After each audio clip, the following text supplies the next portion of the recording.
In this final session, we are going to solve problems based on the last set of lectures taken in week 7. I am not going to call it home assignment, because this was not assigned to be submitted. So, this I am going to call this problem set.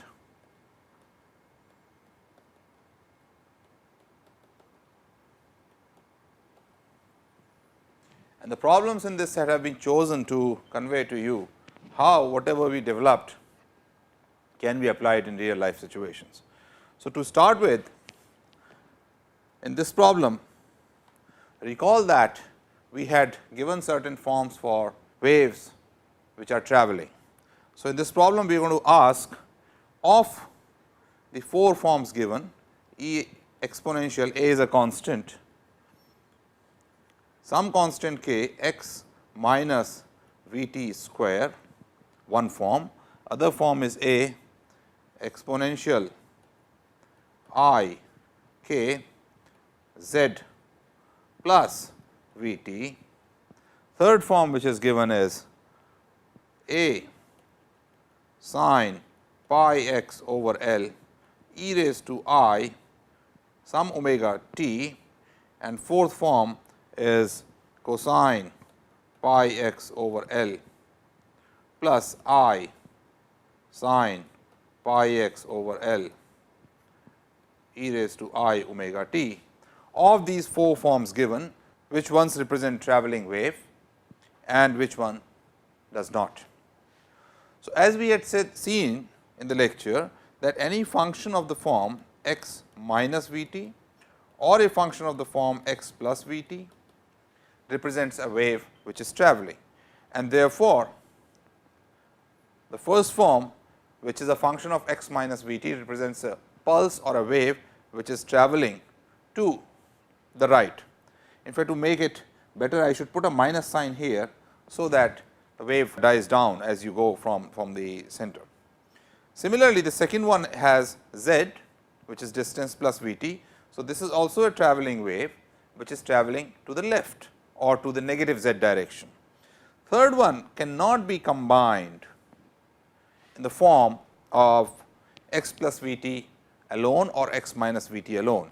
In fact, if you expand it, it will be a by 2 e raised to I pi x by L plus omega t minus 2 I, a over 2 I e raised to I minus pi x over L plus omega t. So, it is a combination of 2 functions or 2 waves, one which is travelling to the right and one which is travelling to the left. So, this is not a travelling wave. So, let me cut this out, this is not a travelling wave. And the final one is e raised to I pi x over L times e raised to I omega t, which is e raised to I pi x over L plus omega t, and this again is of the form f a function x plus v t, and therefore, it represents a travelling wave. Question number 2 says, a long stressed string with tension 10 newtons. So, we are considering a long string which has tension T equals 10 newtons, is held at one end. So, we are holding one end of it, and this end is being moved in a displacement. So, this is being moved up and down as a function of time y t equals 0.01 sine of 50 t. So, its frequency of movement is 50 per second. What we want to know is, obviously, when I move it, there is going to be wave travelling down. How would this wave be represented? Now, recall, since the wave is travelling to the right, this is going to be a function of x and t, and we had written this as f at x equals 0. At x is going to be, the displacement is going to be what it was at a time x over v earlier than at time t. So, I am looking at displacement at point x at time t, it is going to be equal to what the displacement was at x equals 0 at time t minus x minus v. Now, we know what to do. At x equals 0, I know the displacement. So, this is going to be 0.01 sine of 50, instead of t I am going to substitute t minus x over v, and v, the speed of wave on a travelling string, is square root t divided by mass per unit length, and that we have been given as t is given to be 10 newtons. I forgot to mention the mass per unit length of this is given to be 0.05 kilograms per meter. So, this is going to be 0.05, which is square root of 1000 or 5200 or roughly 14 meters per second. And therefore, the wave, the final answer for f x t for the travelling wave is going to be 0.01, whatever units those are, sine of 50 t minus x over 14 or 0.01 sine over of 50 t minus 3.57 x. That is the answer. Question number 3 relates to, if a changing electric field did not give rise to a magnetic field, will electromagnetic waves exist? So, what we are asking is, you know from the Biot-Savart law that curl of B is equal to mu J conduction. This was before Maxwell arrived on the scene, and what Maxwell said is, no, this cannot be true in general. In general, I got to add one more term to this, so that continuity equation is satisfied, right. Because then if I take divergence of curl of B, which is identically 0, right hand side also gives me 0, and this is the term that is known as the displacement current.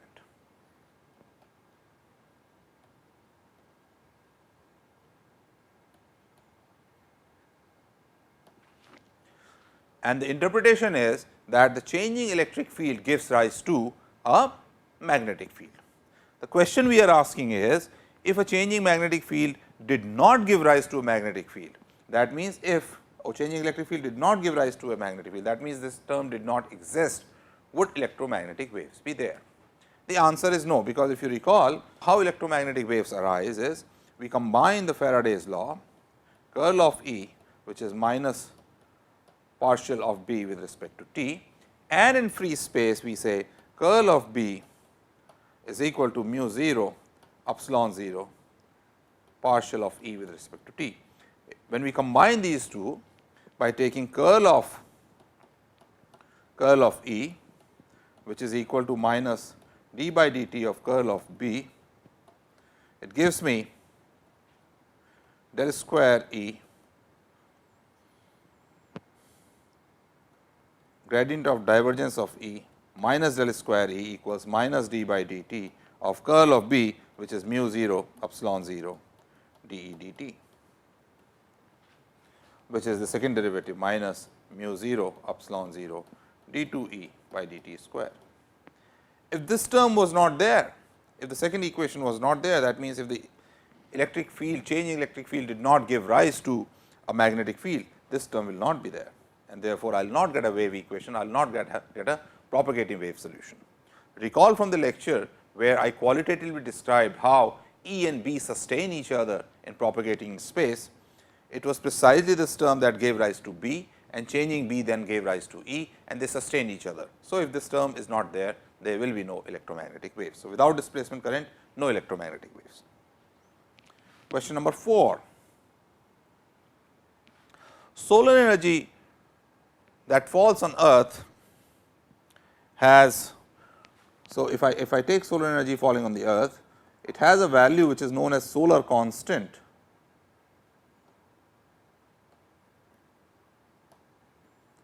which is defined as energy falling normally,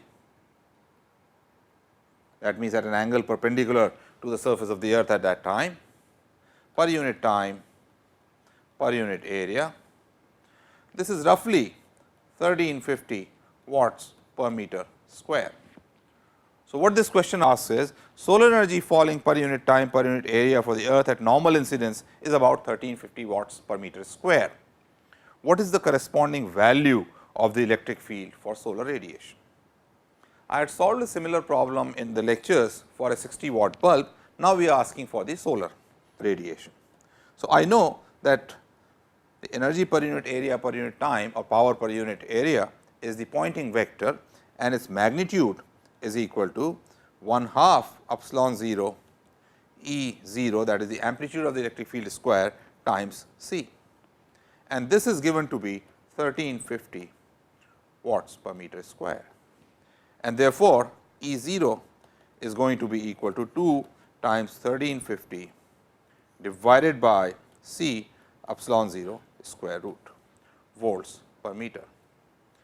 I can make the calculation easy if I multiply by 4 pi here and 4 pi here, because I know 1 over 4 pi epsilon 0 is 9 times 10 raised to 9, and therefore, I can write this as 2 times 1350 times 4 pi times 9 times 10 raised to 9 divided by C, which is 3 times 10 raised to 8, and this roughly comes out to be 10 raised to 3 volts per meter, and that is the answer. Next, question number 5. We are again coming back to solar radiation, which has an intensity of 1350 watts per meter square, and the question we are asking is, if this radiation falls normally on a mirror and gets reflected, and suppose the mirror size is, it is a large mirror. So, 0.3 meters, that is roughly 1 foot times 1 meter. So, it is like a mirror you put on the wall. If it falls on it and reflects, what is the force experienced by the mirror? You know, we have done in the lectures that electromagnetic radiation carries momentum, and whenever it strikes a surface, that momentum is going to be transferred, and that exerts a force or develops a pressure. So, force is what we want to know, that is going to be equal to the area times the pressure. And what is pressure? Pressure is momentum transfer per unit area per unit time, or momentum flow, right. Now, momentum flow is going to be equal to, so let us write it in a different color. Momentum flow is going to be c, the speed of light with which it flows, times the momentum density.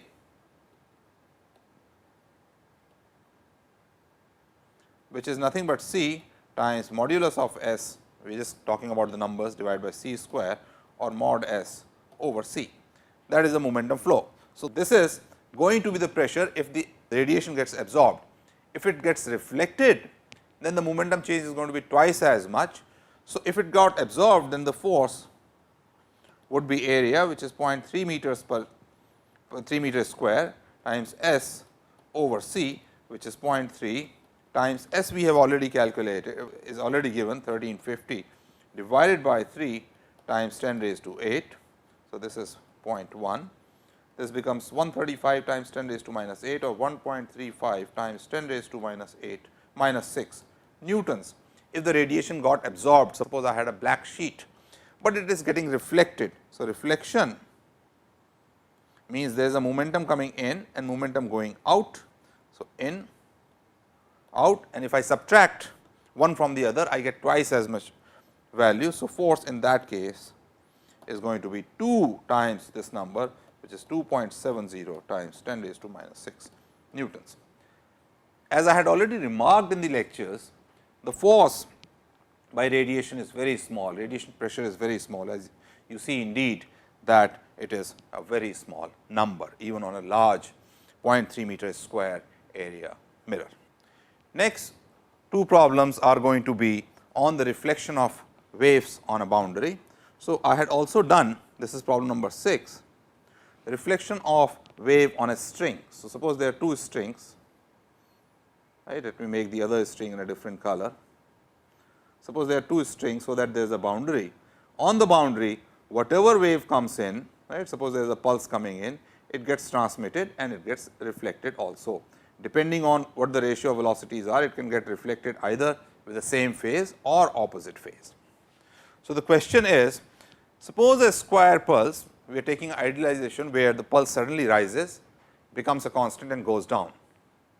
In non-ideal world, the pulse would be more like slowly rising, going, staying there and coming down, but we are idealizing it, and this idealization we are saying, suppose there is a string and another string attached to it, and there is a pulse coming in,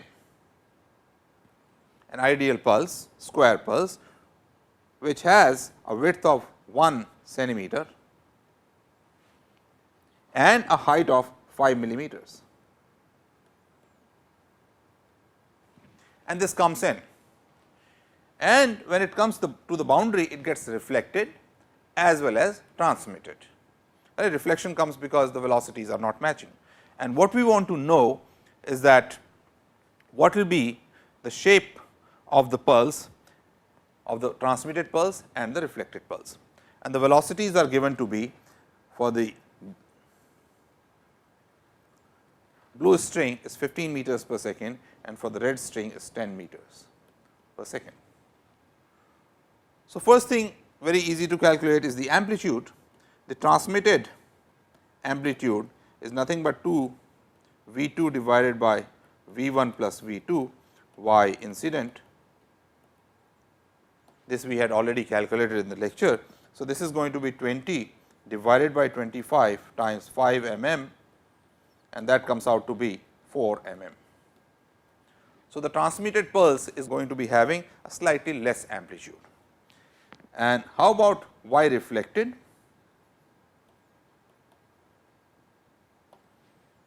Y reflected is nothing but V 2 minus V 1 over V 2 plus V 1 y incident, and this is going to be minus 5 over 25 times 5 mm, which is minus 1 mm. So, what it tells you is that when the wave is getting reflected, its phase changes, is going to point the other way. How about the overall shape? So, here is the pulse coming and it is getting transmitted. After some time, as it gets transmitted, now imagine this pulse coming in here, whatever amplitude is coming in is getting reflected and it is getting transmitted also. However, whatever comes on the red side, it goes little slow. So, by the time the rear end comes here, that means it has travelled 1 centimeter. This fellow, because the pulse in the transmitter, the other string is moving slower, this fellow would have moved only 10/15th of that 1 centimeter, and that means 0.67 centimeters. So, in the red string, the pulse is going to look little squeezed, its width is going to be only 0.67 centimeters.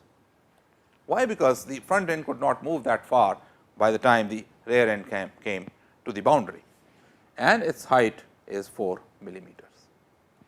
On the other hand, for the reflected wave, the size is going to be the same because the velocities are the same. So, let me make it with green. It is going to be the same width and the height is going to be 1 millimeter, all right, because the reflected amplitude is less. So, after some time when I look at the two pulses, now the original pulse would be gone, and if I look at the reflected and transmitted pulse, what I am going to see is, suppose the reflected pulse has moved, the front end of it has moved 15 centimeters. So, this is 15 centimeters and this obviously is 1 centimeter and this height is 1 millimeter. The transmitted pulse would have moved only 10 centimeters, the front end would have moved only 10 centimeters and its width is going to be 0.67 centimeters and height is 4 millimeters. So, this is how they are going to look. The reflected pulse is going to be much farther than the transmitted pulse, in fact, it is 1.5 times farther. So, that is the solution of this problem. Next, problem number 7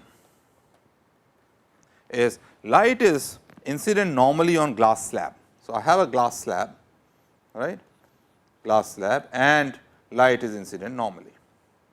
What about the what percentage of light is reflected? That is what we want to know. So, that means if there is some intensity coming in, some Poynting vector S incident, Pointing vector gives you the amount of power coming per unit area, what will be the power going out, S reflected. That is what we want to know. Now, I know if in the same medium air, then S is proportional to E square. So, S reflected divided by S incident is going to be E reflected over E incident square. So, if I know E reflected by E incident, I am done. I know that E reflected from whatever we derived in the lecture through boundary conditions is nothing but, earlier we wrote it for the string V 2 minus V 1 over V 2 plus V 1, which could also be written as N 1 minus N 2 over N 1 plus N 2 times E incident. E incident. You can see a well known fact that is always told to you that if N 2 is larger than N 1, then the reflected light has an opposite phase, and we see that if N 2 is larger than N 1, E reflected would be minus of E incident. So, in this case, therefore, E reflected over E incident is equal to N 1 minus N 2 over N 1 plus N 2, which is, if I just take the modulus, because I am going to take the square finally, is, or let us do it, 1 minus 1.5 over 1 plus 1.5, which is 0.5 over 2.5, which is 1/5. And therefore, S reflected over S incident is going to be equal to 1 over 25, because that is equal to E reflected by E incident square, and therefore, S reflected is only 1/25 of E incident, or only 4% of light is reflected. What if instead of taking air and glass interface, if I took water glass interface? So, let us see if instead of that, suppose I had water on top and glass at the bottom. At this interface, what will be the reflected light? So, now I am taking water glass interface.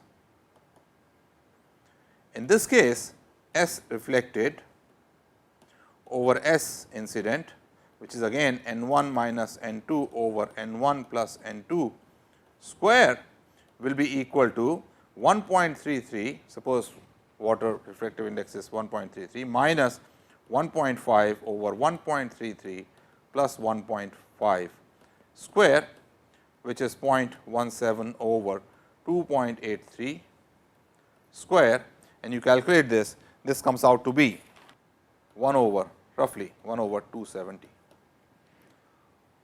So, less than 2% or almost, less than point, there is 100 over 270. So, less than 2% of the light is reflected. You can see if the refractive index matches, right, then the reflected light is less. In fact, if the refractive index become equal, then there will be no reflected light. This is what is sometimes called, and you will hear this technical term as you move further in your profession, is impedance matching. If you match the impedance, the reflected light is very low. Sometimes you see in electronic instruments, the impedance is not matching and therefore, there is a lot of noise or something. That is because there is a lot of reflection taking place. The moment you match the impedance or refractive index or velocities of the two medium, the reflection is very little. So, for effective transmission, it is important that wherever there is a joint, impedance matching is done. Finally, I am going to do this problem. Suppose there are these particles of different kinds in air, and light comes on them, and it starts making the electron in those oscillate with the same frequency. So, what we want to know is, given the same size of the particle, same amplitude of these electrons oscillating, suppose one particle is giving out red light,